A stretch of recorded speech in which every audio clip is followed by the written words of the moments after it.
and it hits me, oh my gosh, this is that triangle. You know, there's explanation for everything that occurred in the Rendlesham Forest incident that doesn't involve aliens at all. It was completely silent. It comes right over our heads. He saw a classic flying saucer really standing in the clearing. He turned over to my father and held his hand, and he looked in his eyes and he said, "We're not alone." Welcome to Podcast UFO. Please remember to visit the website podcastufo.com. Check out the latest blogs and forums. And while you're there, don't forget to like our very active Facebook page. Hello and welcome to the show. I'm Martin Willis, your host. We have some breaking news I'm very excited about. We are going to be recording live from here on out, and it's going to be on Art Bell's Dark Matter Radio Network. For you people who listen to the shows conventionally, nothing will change. The podcast will go up on our website and iTunes and Stitcher and all that Fridays as usual. They will be of our live shows that are recorded on Wednesdays. If you move over to artbell.com and listen live, we have call-in capabilities, wormhole messaging, I don't even know what that is, and all of this is during the show itself. For the live shows, they will begin every Wednesday evening at 8 p.m. Eastern Standard Time. That's 5 o'clock Pacific Time. And for our global listeners, that's 1 a.m. UTC GMT.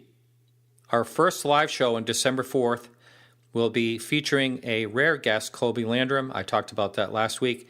I do apologize. I said that would be this week's show, but I wanted to save that for our first live show. But you will not be disappointed by the guest this week. She's a fascinating woman. Her name is Nancy Talbott of the BLT Research Team. For a little background, I will read you this blurb. The BLT Research Team's primary focus is crop circle research, including the discovery, scientific documentation, and evaluation of physical changes induced in plants, soils, and other materials that crop circle sites by energy or energy systems responsible for creating them, and to determine, if possible, from these data, the specific nature and source of these energies. Secondly, their intent is to publish these research results in peer-reviewed scientific journals and to disseminate this information to the general public through lectures, mainstream articles, and internet. Well, with every change, there's the bad side of it too. And now for the sad news, Michael Lauk, who has been recording with us for the last several months, will no longer be able to join me for the live show due to his scheduling conflicts. Michael's been a great addition, and I know a lot of you fans will be very disappointed.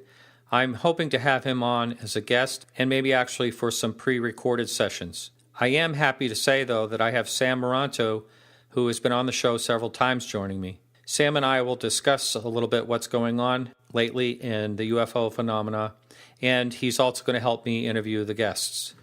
So, Sam, how you doing? Pretty good. Now, you won't be able to join us next week live because I already have 3 guests, and it's just too many for one show because we'll all be talking at the same time and over each other. But, Sam, for the listener that may not have listened to shows with you, can you say hi and who you are? Oh, sure, most definitely. My name's Sam Moranto, of course, as you got it right. Some people abuse that and come up with all sorts of things. Yep. But, I think I'll add an interesting perspective. And both of us, we may agree on the same page on some things, but we probably disagree on other, and that really helps add something to the mix. Yeah. My background, of course, is investigating and researching the phenomena that found me before I found it. I had my first sighting in 1959 of an anomalous object, and I gave my first presentation on the subject in 1967. Wow, I forgot all about the 1967 one. 1967, I gave my first presentation. My father came home in 1964 with a couple of books. And, the books in the magazine were from some amateur astronomers who seen something in the sky along with my father. And, that whole little experience, they gave him a couple of books and a magazine, but they gave me the adventure of a lifetime. So, Sam, we'll be talking in a couple of weeks live on the show. And thanks so much. It's going to be a real pleasure. We'll have a lot of fun. Music on the show is by Carrie Lloyd Whitehouse. Stay tuned for my interview with Nancy Talbott.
I'm with Nancy Talbott in Cambridge, Massachusetts. Thank you for meeting up with me. It's my delight. I'm sorry it took so long to get together. Now, I'm going to say this is part 1 of 2 because today we're going to talk mostly about the science of crop circles. Can you first of all just quickly say your background and how you got into this? The part of my background that has anything to do actually with the BLT Research Team, which is this group that we formed to study the crop circles from the scientific point of view, was that I worked as a research analyst and a research assistant, first at the University of Maryland years ago, and then up here at Harvard once I'd moved to Cambridge. And so I am familiar with scientific methodology. And in fact, I designed and implemented a number of studies when I was at Harvard in the Department of Anthropology. So it was not that I was unfamiliar with how science proceeds, what the method is. And it's important for people to remember it is a method. Mm-hmm. And it's the most successful method that mankind has yet devised to understand our physical reality. And when you're studying crop circles, people forget that there are many different ways to approach it. My thought was originally, when I first became aware of them back in, I think, 1989 or 90, my immediate thought was, oh my goodness, they're physical. You know, there's this thing sitting in the field. You've got plants, you've got soils, you've got little bugs, you know, animals that could live in the field, all of these things that would give you some way to utilize the scientific method in trying to understand what was causing the crop circles. Intuitively, I felt that they were not mechanically flattened by people, but I didn't know.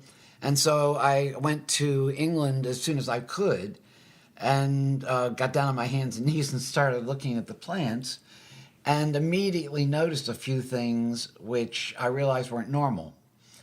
While I was in England that first time, I heard that there was a biophysicist here in the States, in Michigan, a guy named William Levengood, who had already contacted Pat Delgado, one of the original British crop circle investigators, and was already getting some plant samples from Pat taken from some of these British crop circles. And I was intrigued to know that there was any scientist, any credentialed scientist, who was willing to actually investigate this sort of thing, because as you know, anomalous phenomena, they run as fast as they can in the other direction. So I came back from England, immediately went to Michigan, knocked on Levengood's door, and hi, my name's Nancy, and I heard about you. And what I wanted was not only to meet him, I wanted to see his lab. I wanted to see the methods I wanted to observe what he was doing, to see whether or not it was what I expected it should be. Not that I'm any great authority, but I had seen an awful lot of science by this time. So he invited me in with, I think, a little surprise, and did show me his lab, and immediately began showing me exactly what he was doing. He had started off using the microscope to examine the tissues at certain points on the plant stem, but quickly began to realize that these very stretched cell wall pits in the tissues, at the nodes in particular, were indicative of some sort of exposure to heat, probably microwave radiation. And he very quickly started to realize that elongated nodes, stretched nodes, were being found mostly in the upper, the apical, which is the top node, just below the seed head. It's the first node beneath the seed head. And he was finding consistently that those nodes were moderately to massively elongated, stretched, as compared to the control samples, which were coming from the same fields, but outside the crop circle, you see. Mm-hmm. I could tell, from all the data in his logbooks, that he was taking massive numbers of measurements. This was not one or two plants, it was hundreds of plants. And I also realized that he was not old, but he was getting up there in years at this time, that he needed somebody to help organize the field work. And I had a lot of I had a history of doing that sort of thing. So I started to organize people who would report the crop circles to us all around the world in all the different countries where they occur, and set up this elaborate fieldwork protocol, which all of them were then instructed as to how to carry out. And so people, the idea was that I would help gather the samples, and I did so in a very random manner. I would choose every 5th or every 3rd or every 10th or whatever I heard about, deliberately trying to avoid any sort of bias. Mm-hmm. I also utilized professional agricultural reps. I would hire them in the fields to do this work, truck drivers, PhDs, everything in between. Again, attempting to totally randomize any attitudes or opinions that the people taking the samples might have. Mm-hmm. And then, of course, they had a protocol they had to follow. Every so many feet they had to take samples, and every so many feet they had to take controls, or we didn't look at it. So every effort was made to see to it that all the material that came out of the fields was properly sampled and properly then hung up to dry if it came from overseas, labeled properly, etc., and shipped. About just before we started that part, John Burke, who is the B in BLT, I'm the T, and Levengood, of course, is the L. John Burke from New York had contacted Levengood because he also had become aware of the circles, and he was fascinated. And he had a strong background in electromagnetic theory and had some ideas himself about what he thought might be going on. And so, for many years then, 10, 12 years, we sampled crop circles all over the world. I think during the first 10 years, it was maybe 7 or 8 different countries. Now it's up to about 18. And during that time, we discovered that not only was this apical node elongation, this top node stretching, absolutely typical, it was prevalent in the genuine crop circles, we started to discover other things, expulsion cavities, holes blown out the nodes. Both of those changes caused by exposure of the plants to extremely brief but very intense bursts of heat. And the only kind of heat that we could think of that could do this, because it was what it was doing was going to the moisture inside the plant stem, turning that moisture to steam. The steam, in order to escape, on the top of the plants are very elastic. The external fibers are young. They're much more elastic than farther down the plant stem. And so they stretch to let the steam out. Mm-hmm. That's why we were getting the elongated nodes at the top. Farther down the plant stem, the external fibers are very tough. They don't stretch. When the steam builds up, what happens? The same thing as when you stick an egg in your microwave and leave it on for too long. It explodes. So we were aware then that whatever was causing the genuine crop circles involved at least one of these energies had to be heat, probably microwaves. Then we subsequently, Levengood discovered that there were growth abnormalities depending on when the crop circle occurred, the age of the plants at the time the crop circle occurred. The seeds would show totally different growth characteristics, abnormal growth characteristics. If the crop circles occur in young, immature plants where the seed is not fully formed, the seeds will weigh less, they're dehydrated, they look terrible, and by and large, they will not germinate. In other words, those plants have been effectively sterilized. Wow. However, when you take seeds from a formation that occurs toward the end of the growing season, in the northern hemisphere, this is late July and August, the seeds again, although fully formed, if they've been in a crop circle, they'll be dehydrated, they'll be wrinkled, the endosperm is wrinkled, they don't look too good. But those seeds consistently grow, their growth rate is changed, and they grow at up to 5 times the rate of normal. They do it without water or sunlight for long periods of time, and they produce greater yield. Really? It's almost like GMO from aliens? It's like a massive improvement over GMO because there is absolutely no effect on the environment. There's no harm to the creatures, the critters. it doesn't pollute anything. And it turns out Levengood and Burke then spent several years trying to replicate that effect, and they in fact did.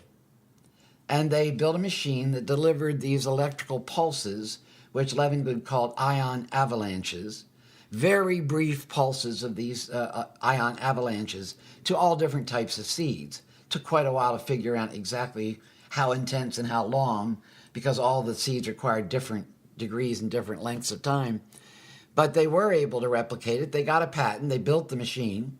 Wow. And tried like crazy, John Burke did, to get the seed companies to take this on board. But the seed companies had already invested, Monsanto and things like that, had invested billions of dollars in genetic modification. I mean, we were getting up to a 35% increase in yield, doing nothing but exposing the seeds to this MIR machine, as Levengood called it, molecular impulse response. And for people that want the details about this, the BLT website is just BLT.com, www.bltresearch.com. And under plant abnormalities, you will see the patent number and the reference to the website they set up talking about this invention, what it did, all the studies done by other universities that replicate what their work was. But none of the seed companies, not only were they not interested, they didn't want anybody to know about this. Yeah, well, Monsanto's monsters anyway. Well, this is a very inexpensive machine to build. Mm-hmm. The farmers themselves now are contacting me, and some of them are starting to try to build it because it is not rocket science. And if, in fact, there's a co-op down in Indiana now trying to get this built, and it would release them from their indebtedness to Monsanto forever. Because if they can get the same sort of increased yield, remember also, you don't need fertilizer. You don't need pesticides. The plants are growing so much faster than the pests which have evolved to feed on plants that by the time the pest has evolved, the plant is way past that stage, you see. So you don't need any fertilizer, you don't need any pesticides, and you get this increased yield. It's a much better system, but it's simple, and you're not going to make a lot of money with it. You would think that there would be real big money in something like that. Why? The machine is easy to build. It's inexpensive. You simply make them and sell the machines. No, I mean, if someone would want to get an increased yield in all this, in their crops. So they buy the machine. It doesn't cost much to buy, to build. I mean, if your only goal in life is to make money, I'm sure that you could make money from it. But I'm just looking at the way Monsanto looks at things. They saw that they couldn't. They saw they couldn't make. They make the bulk of their income from the pesticides, from the fertilizers, all this other stuff they sell that you've got to have if you're going to use Monsanto seed. Roundup and all that. Yeah. Mm-hmm. That's where they make the bulk of their income. Wow. And they don't want a machine that you give one burst to the seeds, takes 10 minutes maybe, 15 minutes, and then the seeds do the same damn thing that their GMO seeds do. I'm surprised they didn't try to buy the patent out. I don't know. John was not sure because that's exactly what it looked like they were going to try and do. But he did go all over the world with this, and there are many studies that back up what Levengood and Burke are saying, which I've referenced that on the website under plant abnormalities. So, in addition to that, we also started to discover there are a number of other plant changes which clearly cannot be related to mechanical flattening of the plants in crop circles. Obviously, some crop circles are mechanically created. Yeah, we know that. Can we just talk about that just a little bit? Because it's not worth wasting your listeners' time. It's quite clear that some people do make crop circles. Yeah. Big deal. Okay. That is not the genuine phenomenon. There is so much evidence that the public has not heard about the genuine. Yeah. You owe it to your public to let them hear that evidence. Sure, but let me just say this part. Can you yourself, when you instantly see a crop circle, tell whether No, it's nobody can. Okay, so you have to go That's why close. you have the science. You have to go in and examine it, basically. The only way I know to tell the difference between a man-made, mechanically flattened crop circle and one that happens in some other way is by doing the science. Yeah. That's the point of it. Yeah. And it's not all that hard to do. It does take time, and we're hoping that we keep hoping that more work, because there's additional new work being done, that we can eventually come up with some indicator that is easy. At this point, there are only 2 visual signs that are scientifically backed up. These are published in our 3 peer-reviewed papers. And the first is the apical node elongation, that top node being stretched. And the second is the presence of expulsion cavities, the holes blown out farther down. Those 2 things you can see with your naked eyes. All of these other things, there are many other changes, require laboratory work to determine. And so not all genuine crop circles have expulsion cavities. It only happens in some cases, and it seems to be related to the amount of moisture inside the plant stem. In other words, when they're green, they're much more likely to happen in young crop than in old dry crop. And it also seems to have something to do with the intensity of the microwave component of this energy system.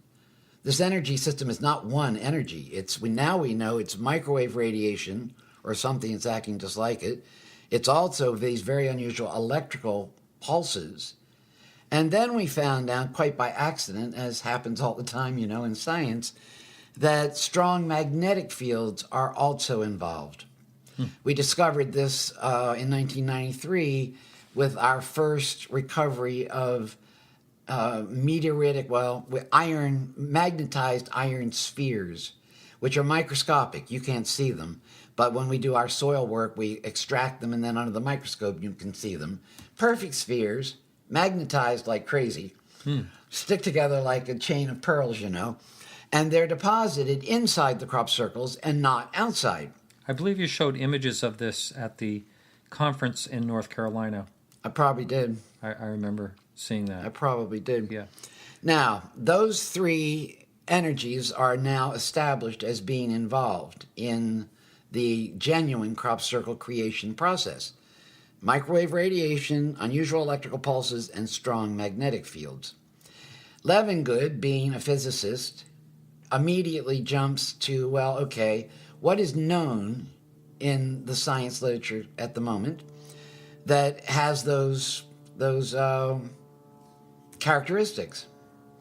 And a plasma, a rotating plasma, a spiraling plasma system, in fact, emits microwaves, is known to have these highly unusual electrical pulses associated with it, and is strongly magnetic. And so he began to develop an idea based on his results, not on some other idea, but on the physical data that indicated to him that some sort of a spiraling plasma system had to be involved in the creation of the real McCoy. Now, we know that only recently, we've known about, lightning bolts, everybody knows that's a plasma discharge. Of course, everybody knows they exist. The northern lights are a much more moderate, much lower energy plasma discharge. Everybody knows that they exist. But science has only recently discovered what pilots have known for years, something called blue jets, sprites, elves. These are all plasma discharges in the upper atmosphere that science didn't know about until they finally got photographs after dozens or hundreds perhaps of pilots who fly at that atmosphere level have been seeing these things for years. Would that be anything like the Foo Fighters that they talked about? No. Nothing. Totally, whole different thing. Totally different. I'll edit that out. Yeah. It's all right. It's just a totally different thing. So what Levengood's rationale here was that being as a scientist, he knew very well that sprites and elves and blue jets and numerous other electrical phenomena which had not yet been discovered by science did exist, because there were starting to be actual reports made, He felt that it was possible that some other, as yet unknown type of plasma discharge could be causing the crop formations. It's important here to point out that he did not mean a single plasma. Levengood's concept was that multiple interacting plasma systems were responsible.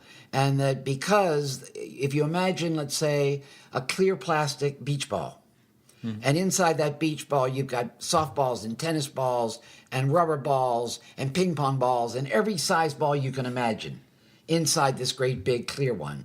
And they're all electrically charged and interacting with each other and moving constantly. And you have this entire thing, the big clear beach ball, coming down, spiraling as it comes down towards the Earth's surface with all of these other plasma systems, smaller ones, inside of it, constantly interacting and moving relative to each other. When that thing hits the ground, the surface of the crop, this could explain a wide array of the designs which are actually then reported and found in the fields. Because if it hits at an angle, or if the tennis ball and the softball have moved relative to each other inside the thing, you could get half circle shapes, you could get elongated strings, you could get all sorts of designs which are very common in the actual crop circles themselves. Now, most of the crop circle enthusiasts are unaware of the sophistication of this concept, and I mean, they don't understand it, is what it boils down to. And they can't imagine that nature, in fact, can produce completely unguided, incredibly complex design. Well, if you think for just a second, you think about snowflakes, or you think about clam shells, or you think about the nautilus shell, or flowers, or any other thing. Design is everywhere in nature. Naturally, extremely sophisticated, very complex, and very elegant. Design is everywhere you look in nature. There's math with this, too. Yes. There's quite a bit of mathematical precision in how the designs appear. Now, we don't notice it very much because most of us live in cities anymore, and it's just not something that most people pay much attention to. They see a tree and they don't think anything. They see a flower and they're used to seeing flowers. They see snowflakes and they don't. But the fact of the matter is that nature, completely unaided by any other factor, does always produce design. Many times it's very complex, it's very intricate, and it also has, as you say, a mathematical component. Now, there's one other aspect to the circle thing which needs to be mentioned. This is a theory that Levengood has published, that we have published in our 3 papers. 1994, 1995, and 1999, 3 different papers. It is only a theory. It's an hypothesis based on the data recovered with Levengood's work. This doesn't mean that it's the final answer. It is an intelligent, rational theory based on his findings. It is not necessarily the final answer. And there is another possibility. Let's say that Levengood is correct, that a plasma or multiple interacting plasmas are in fact involved. Think just for a minute about, well, could they be being generated? Perhaps these are not spontaneously occurring plasma systems. Perhaps they are not only generated, but then directed. And then you get to a much bigger question. Well, okay, if that's the case, who's generating them, who's directing them, and why? Which, science cannot deal with that aspect of it. What science can do is tell you what the physical changes are, what they are consistent with, and then pose some of these larger questions which get more into the realm of consciousness. Now, there is one major study in the crop circle work, in addition to all of the work that we accomplished when Levengood and Burke and I worked together. Toward the end of that time period, Lawrence Rockefeller contacted me because he'd heard about our papers, and he wanted to be brought up to date. And so I went to New York and gave him an overview of the work that we had done and what we'd found so far, and he offered to fund some more work. And I wrote up some proposals, and he picked one in particular, and that is this clay mineral X-ray diffraction study that we then carried out. In this study, it's the most comprehensive and the most complete work that we have so far, that anybody has, on the scientific aspect of the crop circles. Levengood did what he always does in this particular study. He did the plant work. But I hired totally independently, the X-ray diffraction expert who simply did the X-ray diffraction work. I then hired a statistician who did nothing but the statistics. And I was lucky enough to have the help of Robert C. Reynolds, Jr., head of the Department of Earth Sciences at Dartmouth, and the world's leading authority, the acknowledged leading authority on clay mineralogy and the X-ray diffraction technique. And he agreed to interpret our results. None of these men, except for Levengood, had ever even heard of a crop circle. They didn't even know what they were. And none of them knew each other, nor did they know Levengood. That's actually good, isn't it? So we have here as strong a statement about this. There could be no experimenter bias here because 3 of the guys involved had never even heard of crop circles. None of the people knew each other, and each person only did their own work. The circle that we sampled for this particular event, for this study, happened to be in Canada, and we picked it because the soils were of a type that we could work with easily. I had very competent field personnel near this particular place. We had a willing farmer, which is always very important. Yeah. It was close enough so that we could afford to do it all. To get the plants from Europe to do this would have cost more than our budget, allowed. And the results, when Dr. Reynolds at Dartmouth saw our results, he at first was so stunned, he said, "Oh no, there must be some mistake. This can't possibly be so. We have never seen this sort of change." We were looking at the crystalline structure of very specific clays in the surface soils of these crop circles. The theory was that if heat would affect the plants, it might also affect some of these clay minerals. Clay minerals are known to be affected by heat readily. And so that's why we had chosen these clay minerals. The normal way that you see a change in the crystalline structure of these clays is when you have sedimentary deposits and mountains pressing down on them over hundreds or thousands of years. And it's the pressure from the weight of the mountain and the heat from the Earth's core in combination over long periods of time that causes the change in the crystalline structure in nature. It had never been seen in surface soil before, ever. Wow. And here we had these results that said it was there. So his first remark to me was, "No, this can't possibly be. Let me see. I want to see the mounts." He means the samples. So I had the X-ray diffraction guy send the mounts to Dr. Reynolds at Dartmouth. And he redid the work, the XRD work, on his own machine at Dartmouth. And he got exactly the same answers we'd gotten. So then he thought, well, the statistics can't be right. And so he redid the statistics himself and got exactly the same result we'd gotten. He then had several other ideas, because he was an expert in clay mineralogy, as to what might be an answer. He asked us to carry on some more studies, which we did. They were all negative. And so as a final upshot, what he finally decided was that we had to be dealing, because we did have a change in the crystalline structure of these clays, because it had never been seen before in surface soil, because it would take geologic pressure, that's mountains pressing down on sediments for thousands of years. It would take either that or heat, he said, maybe in the 600 to 800 degrees Celsius range for a period of hours to cause this. Wow. Well, if there had been geologic pressure or that kind of heat, what would have happened to the plants? They would have that have been incinerated, squashed and fried, and gone. Yeah. And that was not the case. Based on these facts, he said, then we must be dealing with an energy unknown to science. Wow. And that's exactly what he said. Wow. And furthermore, his wife told me, he was modest in his comments with me, as most academics are. I mean, very cautious and careful in what he said. But his wife told me that when he first did the statistics again and realized that they were correct, he was on the telephone talking to his son, who is apparently also a geologist. And the remark he made to his son was, "I wonder if these people know what they've got." Yeah. Which, of course, in the way he understood it, I didn't know.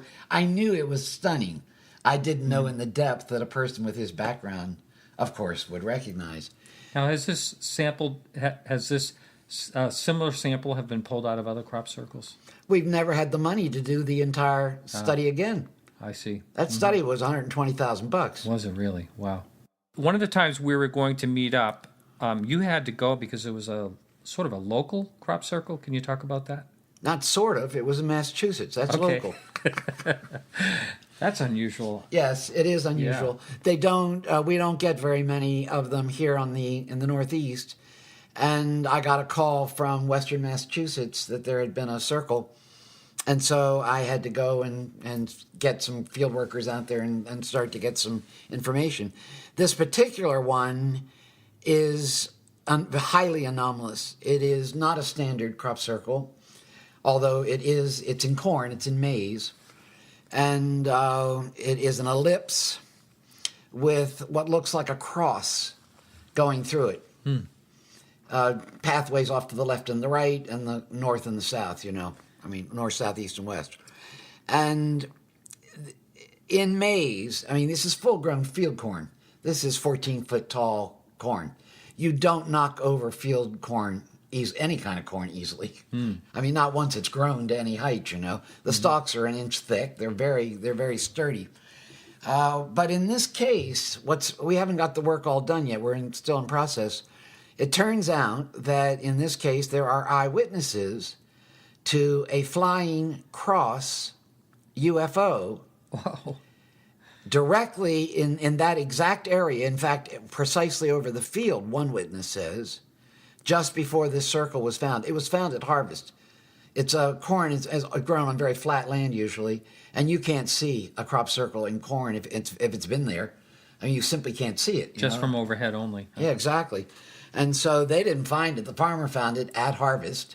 And then when we started interviewing the local people, then the people who live right near that field, we discovered one eyewitness to this flying cross UFO thing directly over the field just before the circle was found.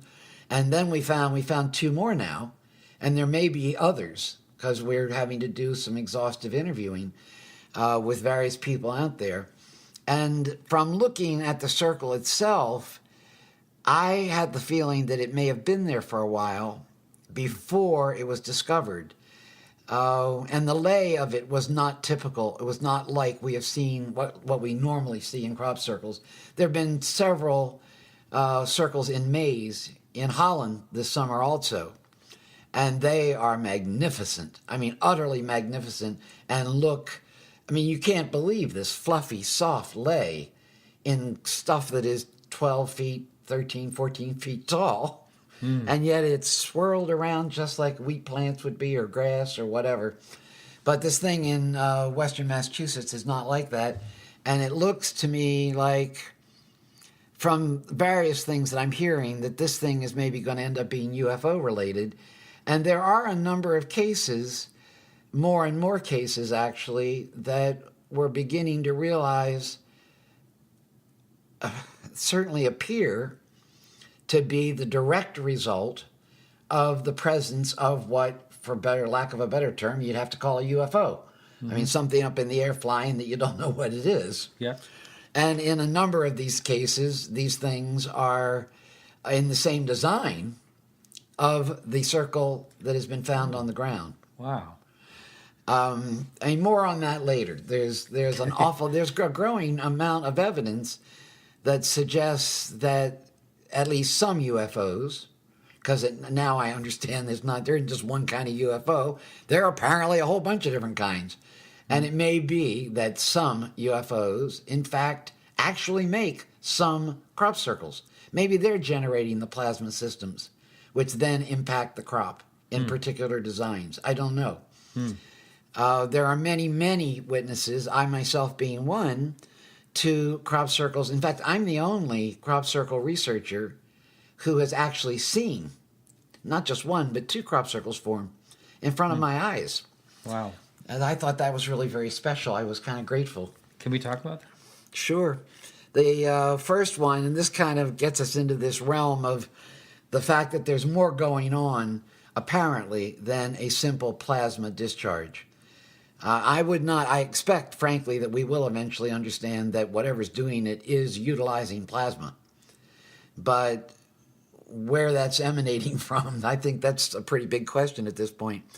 In 2001, many, many years ago, I learned about a young man in Holland. His name is Robert Vandenbroek, who is the only person, it turns out, in the world who has known since he was 14, and he's now 33, every year he knows exactly when and exactly where and in which fields in his area the crop circles are going to happen.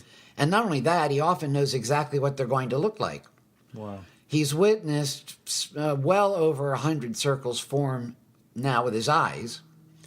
I mean, sometimes seeing things, very seldom seeing things he actually identifies as UFOs, much more frequently seeing what he calls light phenomena, light balls of one type or another, different shapes, different colors, different sizes, but what he calls lights, not UFOs, and he's very clear.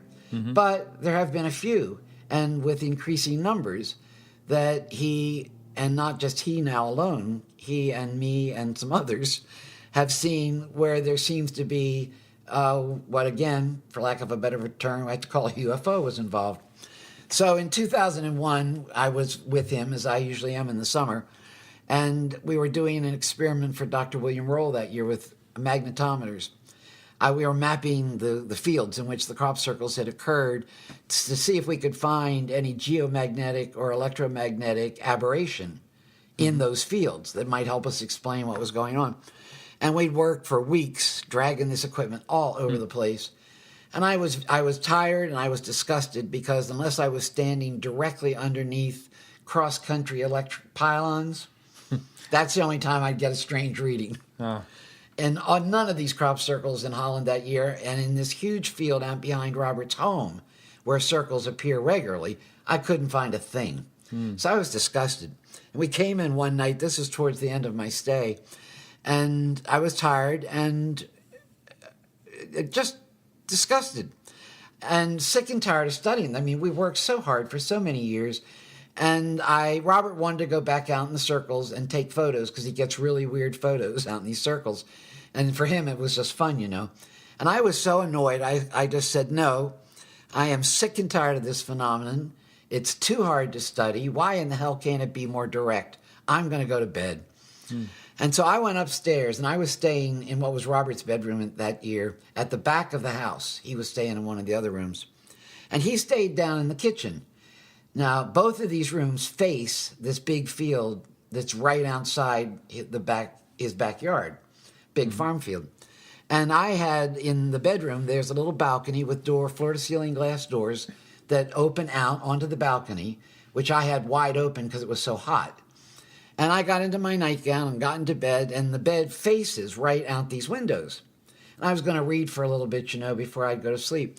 And I started to hear some cattle down at the end of this little road that he lived on, and they were bawling. And cattle don't do that in the middle of the night unless they're disturbed. And I know that because I've talked to hundreds of farmers about the crop circles on their properties, and they always tell me about how the animals are disturbed if a crop circle has happened. So immediately I thought to myself, oh, something's getting ready to happen. It's not normal for the cattle.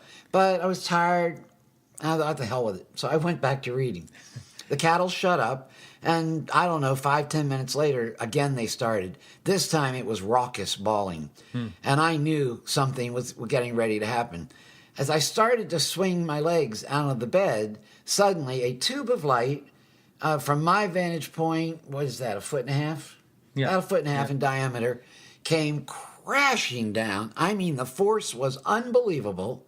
It lit up the field. I could see a half a mile away across that field like daylight.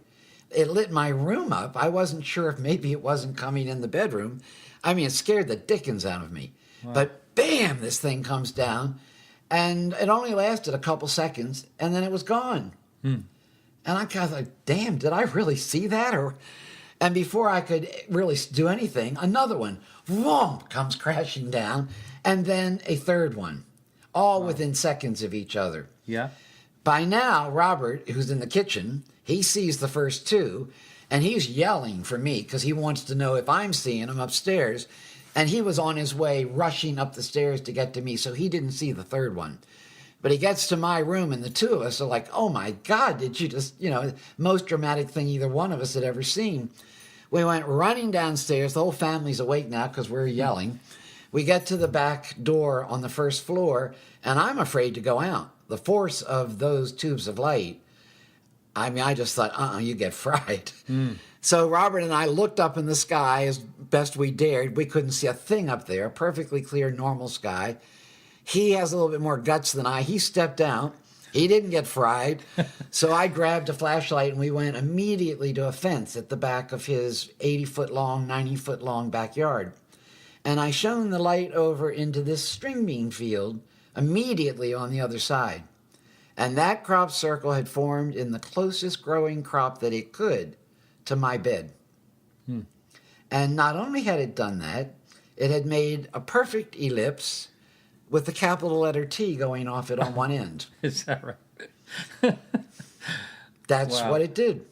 Now, I couldn't believe it. And when I saw it, I was staggered. And Robert turned to me at the fence and he said, that one was for you. So be careful what you wish for. Yeah. Is part of the message here, I think. Wow. I mean, even seeing that with my own eyes, it was hard for me to absorb what I had seen. Yeah. Robert sees them all the time. To him, it's not such a big deal, but for me, it was utterly stunning. And there was, anybody who even vaguely intimates that there was a plank or a board anywhere in sight is nuts. We are in rural southern Holland in a village in a huge farm field. These people, they're workers, they're farmers. They do not have time to be fooling around with nonsense. Yeah. These were light tubes that were perfectly cylindrical, no variation whatsoever, with a spiraling something inside of them that both Robert and I could see. Wow. Coming straight down with the force of, it made me think of those 1920 movies, who's Charlie Chaplin? And the heroine or somebody would be on a train track with their tied down so they couldn't move. Yeah. And there's a train coming. Yeah. That's what it felt like. Get the hell off those tracks, Yeah. The force was just, it's hard to explain it. I don't think you really can. I've never seen anything. I've seen a lightning strike. This was not a lightning strike. Yeah. This thing was incredible. And then several years later, I was with him, again in Holland, out in the fields, one night, and we had just been down in one field, and there was nothing there. And we'd walked up on the dike next to the field, and suddenly grabbed my arm, and he turned me around. He said, look, you see that? And I looked where he was pointing, and I didn't see the entire thing. He saw a dark spiral, no light phenomena this time, a dark spiral going right down into that field where we had just been. I saw a dark movement right at the crop surface. I didn't see the spiral. Maybe in my eyes, I'm older than he is, I don't know. Maybe I just missed the first part. But we immediately, it only took us 10, 15, 20 seconds to get into that field. And as soon as we walked into it, you can feel it because the grass was flattened where it hadn't been. Wow. So I have been present in two cases where these have formed right in front of me with nary a plank or a board anywhere in sight. Now, this is part one of part two. And briefly, can you say what we're going to talk about next time? And it's going to be probably a month or two by the time we get back together. Yeah, the science is only part of what we know about the crop circles. There's a lot more. And in particular, I want to talk about this young Dutchman, Robert van den Broek, and the events which go on around him. Not only the fact that he is the only person in the world who knows when and where they're going to happen, but this huge range of other things. The appearance of, poltergeist activity, out-of-body experiences, UFOs, ETs, the photographs of people who have died, his ability to read, to affect random number generators, his ability, all of these things, which many people at the moment think of as individual, separate, anomalous, or they even call them paranormal phenomena. They're not paranormal. They are anomalous. We don't understand them, but the evidence seems to me to be indicating that they are all various as yet unknown aspects of consciousness. Wow. I can't wait to talk about that. And you showed me some of the pictures, just kind of blew me away. So that'll be our next time. And Nancy, it's been absolutely fabulous. Thank you so much. Thank you for having me. Thank you for listening to our show, and please remember to check out our website, podcastufo.com, for the latest blogs and forums. We will be back next week. Thanks again, and remember, keep your eyes to the sky.